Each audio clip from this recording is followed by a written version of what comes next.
जीव क्या है? स्थूल शरीर का अभिमान करने वाला अर्थात उसे अपना समझने वाला। ब्रह्मा का प्रतिबिंब जीव कहलाता है। अपने को ईश्वर से भिन्न समझता है। अविद्मा के संयोग से आत्मा जीव कहा जाता है। तात्पर्य यह है कि जीव वास्तव में ब्रह्मा ही है, परंतु जब स्थूल शरीर का अभिमान करता है तब दर्पण के प्रतिबिंब के समान वह जीव समझा जाता है। प्रतिबिंब होने के कारण अज्ञान है। जैसे थाली में सूर्य का प्रतिबिंब देखकर लोग उसे आकाश के सूर्य से अलग समझते हैं, जब तक थाली हटा ना ली जाए।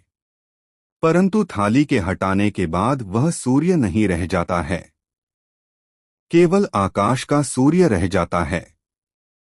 उसी प्रकार जीव का नाशवान शरीर के नष्ट होने के बाद केवल आत्मा रह जाता है, अर्थात ब्रह्मा रह जाता है। तब इसका कारण ज्ञान ही है। इसी वजह से जीव ईश्वर से अपने को अलग अर्थात दूसरा मानता है, जबकि जीव ईश्वर का ही अंश है। ईश्वर अंश जीव अविनाशी चेतन अमल सहज सुख राशि स्थूल शरीर का अभियान का नाश होने पर केवल आत्मा ही रह जाता है। अभिमान माया अविद्मा के कारण है, वह अपने आप को पहचान नहीं पाता। अपने को ईश्वर से अलग मानकर शरीर का अभिमान कर जब वह कर्म करता है तो अपने कर्मों का फल सुख दुख के रूप में पाता है। जब अविद्या का नाश हो जाता है और ज्ञान हो जाता है तब वह अपने को ब्रह्मा कहने लगता है। अह ब्रह्मास्मि। जैसे कोई व्यक्ति अपनी आंख पर लगे चश्मे को खोया हुआ समझकर उसे चारों ओर ढूंढता फिरता है और जब उसका हाथ चश्मा पर लगता है तो वह अपनी राह लग जाता है, अर्थात अपने स्वरूप को पहचानने में लग जाता है। इसी स्वरूप दर्शन को ब्रह्मा प्राप्ति कहते हैं। इससे यह सिद्ध होता है कि माया और अविद्मा ही स्थूल शरीर के अभियान में आत्मा के जीव रूप प्रतिबिंब होने में और ब्रह्मा को जीव नाम देने में मुख्य कारण है। माया और अविद्मा का भेद इतना ही है कि सतोगुण के अधिकता में माया नाम है, राजोगुण और तमोगुण की अधिकता में अविद्या नाम है। माया में जो ब्रह्मा का प्रतिबिंब है उसे ईश्वर कहते हैं। इसे ही लोग जगत का कर्ता-धर्ता निर्माता मानते हैं, अर्थात सृष्टि को बनाने वाला ईश्वर ही है। वही सृष्टि का निर्माण करने वाला है। यही शास्त्रों की मान्यता है। जीव को अपने आप को शरीर मानने में मुख्य कारण उसकी अज्ञानता ही है, और अज्ञानता का कारण माया और अविद्मा है। जब तक भेद बुद्धि नहीं हटेगी तब तक जीव मुक्त नहीं होगा। त्वं तत् अर्थात मैं वही ब्रह्मा हूँ। जीव अज्ञानी और अहंकारी हैं और ईश्वर सर्वज्ञ और निरंकारी हैं। जीव के संबंध में कवि बड़े ही मार्मिक शब्दों में अपनी भावना को व्यक्त करते हैं। कबीर कुना एक है, पानी भरे अनेक। बर्तन में ही भेद है, पानी सब में एक। अर्थात शरीर में ही भेद हैं। जीव में जो चेतना है वह एक ही है। चेतन में कोई भेद नहीं है।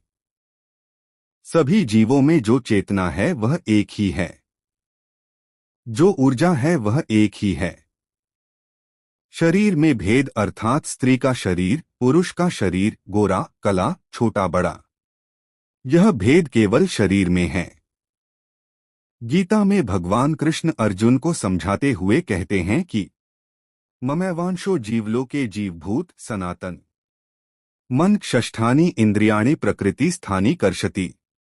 अर्थात इस संसार में जीव बना हुआ आत्मा मेरा ही सनातन अंश है, परंतु वह प्रकृति में स्थित मन और पांचों इंद्रियों को आकर्षित करता है, अर्थात अपना मान लेता है, जिसके कारण ही वह अपने स्वरूप को नहीं जान पाता।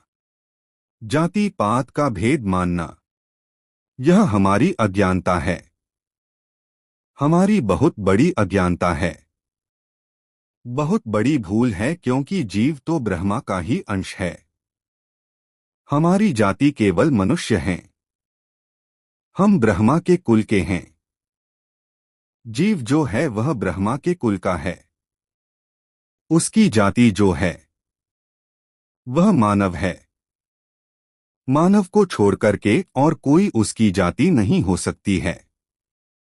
जब भगवान कृष्ण ने अर्जुन को गीता का उपदेश सुनाया तो अंत में अर्जुन ने यही कहा, नष्टो मोह स्मृति लब्ध्वा, अर्थात मेरा मोह अब नष्ट हो गया और मुझे स्मृति आ गई कि मैं कौन हूँ। मैं शरीर नहीं हूँ।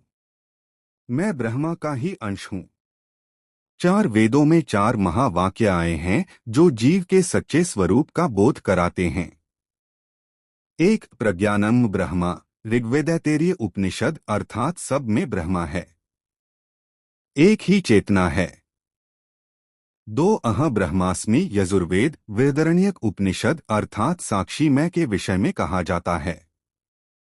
3 तत्त्वम् असि, सामवेद छांदोग्य उपनिषद, अर्थात वह ब्रह्मा तू ही है।